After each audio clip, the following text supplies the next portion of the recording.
শ্রীকৃষ্ণ বলেছেন, এই লক্ষ্য আসলে কি? এই লক্ষ্য আসলে তাই যা আমরা পেতে চাই। এই সংসারে সুখী কে হয়? এই সংসারে সুখী সেই হয় যে তার লক্ষ্য পেয়ে গেছে। তাহলে দুঃখী কে হয়?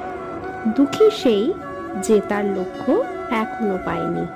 এবারে প্রশ্ন এখন এটাই, লক্ষ্য পাওয়ার জন্য সবাই প্রাণপণ চেষ্টা করে, তাহলে সবাই তাদের লক্ষ্যে পৌঁছতে পারে না কেন? ঠিক আছে, কোথাও না কোথাও কিছু না কিছু কমতি থেকেও যায়। যাই বাধা থাক, আজ আমি আপনাকে একটা উপায় বলবো। এই লক্ষ্য পাওয়ার জন্য একটা কাগজ নিন, তাতে একটা চিহ্ন বানান, সেটাই হবে আপনার লক্ষ্য।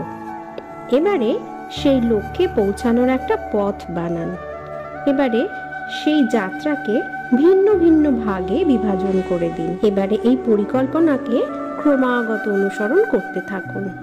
এটাই হবে আপনার চেষ্টা।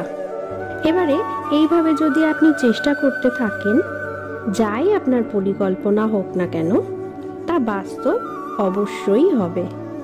তাহলে এই কল্পনাকে বাস্তবে রূপান্তরিত করুন। এইভাবেই নিজের পরিকল্পনা পালন করুন।